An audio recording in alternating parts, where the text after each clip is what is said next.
step back for a second before I get to the breaking news, actually. So, you remember, a couple of nights ago, on CNN, there's a 2-hour town hall. And this town hall special was specifically designed to make gun owners, members of the NRA, Second Amendment advocates, feel as though they were morally inferior, as though these people were somehow responsible for the horrors of what had happened inside that school over in Parkland, Florida. And all of that was nonsense, of course. The sheriff of Broward County, Scott Israel, did this beating of his chest and this wailing and gnashing of teeth, blaming the NRA and the availability of AR-15s. Well, now we know exactly why this shooting happened. And it happened because authorities failed on every single level. All of them. It wasn't just the FBI got 2 calls and did nothing. It wasn't just that the Broward County Sheriff's Office received 39 separate calls to this piece of crap's home over the course of 7 years. It wasn't just that. Now we have even more information. You ready for this? I mean, you want to talk bombshells? Here are the bombshells. On Thursday night, the American public learned that Broward County Sheriff's Office was told in November that the Parkland shooter, quote, could be a school shooter in the making, but deputies didn't bother to write up a report. That report came just weeks after a relative called urging the BSO, the Broward County Sheriff's Office, to seize his weapons. Then, here's the even more shocking news. We learned that an armed school resource officer, this one's just mind-boggling, an armed school resource officer at Marjorie Stoneman Douglas High School sat outside and waited for 4 minutes. The entire shooting episode was 6 minutes. The Broward County deputy was outside, heard the shots, waited outside with his gun for 4 minutes, and did not enter the school. That attack ended with 17 dead people, including at least a dozen dead kids. And the Broward County Sheriff's deputy, whose job it was, he's the armed school officer. It is his job to rush that guy. He sat outside and he didn't do anything. He sat outside and did nothing. We also know, by the way, that the school's security mechanism was tape delayed. So whatever they were seeing on the cameras was 20 minutes, running 20 minutes behind. So this guy was sitting outside, but apparently he heard the gunshots and he did nothing. Even the Broward County Sheriff himself, Steve Israel, acknowledged this yesterday in a press conference. Shocking stuff. Here is what Israel had to say. Scott Peterson was absolutely on campus through this entire event. He was armed. He was in uniform. But what I saw was a deputy arrive at the west side of Building 12, take up a position, and he never went in. Okay, this guy sat outside and he did not go in. Now, a lot of people today on the left are doing this because they want to make this about the guns and not about the fact that there was an armed officer there who did nothing. Instead, because they want to make it about the availability of weapons, they say, well, can you blame him? This guy not charging? Yes, I can blame him. And I don't have to be a police officer or a soldier to blame him. I wasn't in that situation. I also didn't volunteer to become an employee of the Broward County Sheriff's Office and become an armed school officer. That is this guy's only job. You had one job, and when time came, you cowered. And it wasn't just that, okay? Are you ready for this? This gets even worse. This gets significantly worse. This is breaking in the last 15 minutes. CNN reporting, quote, when Coral Springs police officers, this is a different district, when Coral Springs police officers arrived at Marjorie Stoneman Douglas High School in Parkland, Florida on February 14th, in the midst of the school shooting crisis, many officers were surprised to find not only that Broward County Sheriff's Deputy Scott Peterson, the armed school resource officer, had not entered the building, but that 3 other Broward County Sheriff's deputies were also outside the school and had not entered. The deputies had their pistols drawn and they were behind their vehicles, the sources said, and not one of them had gone into the school.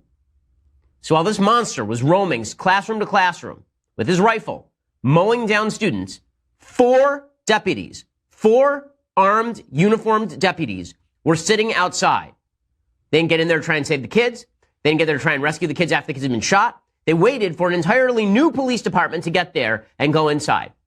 There's something fishy going on here, folks. There's something going on here because I promise you, when people sign up to be sheriff's deputies, they're not doing so thinking that they're going to cower behind a car. They're doing so thinking that they want to help save people. So there is something going on. And this thing, Steve Israel knows the answer, and he ain't telling us. Steve Israel, this sheriff, he knows exactly what happened here, and he is not telling us.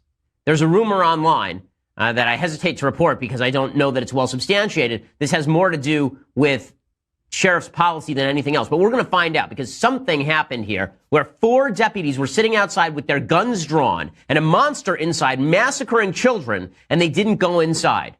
Are you going to tell me that's the NRA's fault? You're going to tell me that's Dana Lash's fault? You're going to tell me that's my fault living in Los Angeles with my guns in my safe? You're going to tell me that's the fault of 100 million gun owners who weren't there, many of whom would have rushed the shooter and tried to do something, just like what happened in the Texas church shooting, where an armed citizen took down the bad guy? That guy, who's just an armed citizen, did a hell of a lot more than any of these cops did in Broward County. This is insanity. And I'll tell you something that's even more insane. Here's something that's even more insane. Again, remember, just a couple of days ago, it was this schmuck, Steve Israel, who was standing on stage amidst a bunch of the citizens from Broward County and shouting at Dana Lash and telling Dana Lash that it was her fault that all this had happened, that it was the NRA's fault that all this has happened, virtue signaling and posturing about how we just need to get guns out of the hands of bad people. Well, the guns were in the hands of the right people, but they didn't do a damn thing, according to CNN. This is the worst law enforcement failure in modern American history. 17 dead people because there were cops waiting outside who didn't go in there. And here's the thing that's amazing about this, okay? So I ripped on the CNN special because I thought that it was an emotional setup. I think that it was an emotional setup. It was specifically designed to destroy the proponents of Second Amendment rights. It was, I thought, disreputable. I thought it had no news value. It was just 2 minutes of hate. It was Orwell's 2 minutes hate. Okay, but here's what makes it even worse. While Israel was doing this, there were questions, right? Because all this came out this morning. There were questions that came out over the last couple days about what Israel knew and when he knew it. Because now we know he's admitting it full on that he had a deputy there who didn't pull his gun and didn't go inside.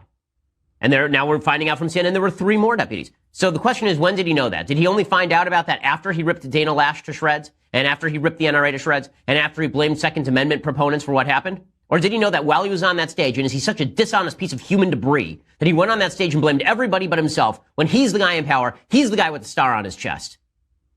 He's the man responsible for taking care of those kids. That is his duty. That is his job. That is what he was hired to do. That is what he's paid to do. That's what he'll get his pension from. And that guy was standing there. So when did he know it? Well, fortunately for us, CNN reports. This isn't me reporting it. In Daily Wire reporting it. In a right-wing piece of news media reporting it. Ain't Fox News. This is CNN. Okay, according to Coral Springs City Manager Mike Goodrum, on February 15th, the day after the shooting, this is a direct quote from CNN. Okay, direct quote from CNN. The Coral City Springs city manager, chewed out Steve Israel over that malfeasance on February 15th. He approached him the day after the shooting and he said, "My people told me that they got there and your people were outside doing nothing." Which means that not only did Israel probably know it, he was informed of it directly by somebody else. And then a week later, he went on national television and ripped somebody who had nothing to do with it and blamed them for the problem. How disgusting is that? How repulsive is that? I mean, that is just the level of moral despicability necessary to do that is just astonishing. So 2 levels of absolute degradation, moral degradation. 1, 4 police officers waiting outside while kids get mowed down. 1 guy inside with a gun. 4 people outside with guns. That's level number 1, which is the worst. And then level number 2 is the cover-up, where you blame everybody but yourself when you're the one responsible for it. Absolutely horrifying. Absolutely horrifying in every possible way. Now, what have the media done about this? Well, the media, of course, have continued to blame the NRA. The media have continued to suggest that it's gun owners, Second Amendment advocates everywhere who are doing all of this. You know, President Trump said today, he was speaking at CPAC, and President Trump said today that the Second Amendment was under threat. And Jesse Singal, a guy who I'm friendly with from formerly of New York Magazine, he and I got into it on Twitter because he said, what kind of nonsense is that the Second Amendment is under threat? Well, that same Steve Israel was on stage calling for a full ban on semi-automatic rifles, which is any working rifle in the United States that's not a bolt-action or a lever-action rifle or a muzzle-loaded rifle. Right, so basically they're calling for a vast ban on the most common guns in the United States, and then telling us that's not a violation of the Second Amendment, and we're supposed to feel comfortable with this. You roll out a 24/7 propaganda effort by the news media to say that guns are responsible for something where it's pretty clear the authorities didn't do their job, and I'm supposed to feel comfortable with you guys? So here's the case you're making to me, Steve Israel. Here's the case you're making to me, Barack Obama. Here's the case you're making to me, all the folks in the media on the left. Okay, the case that you're making to me today is the FBI failed twice to do anything about this school shooter. And then the Broward County Sheriff's Office failed 39 times to do anything about that shooter. And then there were armed people from the Broward County Sheriff's Office there, 4 of them apparently, and they didn't do anything about the shooter. And I'm supposed to hand over my gun to you? I'm supposed to hand over my ability to defend myself to you? Why in blue blazing hell would I do that? Why would I hand over my only ability to protect myself to people who are going to stand outside with the guns that I gave up and not rush the shooter? Again, the people in the media are just, it's Scott Israel, not Steve Israel, rather. The people in the people in the media have been attempting to spin away from this story all day. Now it's even worse, obviously, because it's not just one officer, it's four. The way they've been spinning away from this, so Lawrence O'Donnell was the worst. Lawrence O'Donnell last night goes on TV and he says, how can you expect one man to charge into the line of fire, even if he's wearing a uniform? I love these same people who say that the cops are racists, the cops are pathetic, we shouldn't trust the cops, we can never trust the cops, and now all of a sudden they're the big defenders of cops. They only like cops when cops don't actually do anything, apparently. So this cop didn't run in, he didn't do anything. So Lawrence O'Donnell says, you know why he didn't do that? Because the muzzle velocity of a rifle is 3 times the muzzle velocity of a handgun. So the officer's gun had a lower muzzle velocity than the shooter's rifle. Do you have any idea how ridiculously stupid this is? This defense? So is the idea that this guy would be able to avoid a fired bullet from a handgun? Does he have Matrix-like ability? As soon as he picks up an AR, suddenly he can bend over backwards like Keanu Reeves and make sound waves in the air behind the bullet? Is that the idea here? Let's say they're standing 100 feet apart. We'll do a quick back-of-the-envelope math here. A typical rifle fires about 3,900 feet per second. That's the muzzle velocity, is about 3,900 feet per second.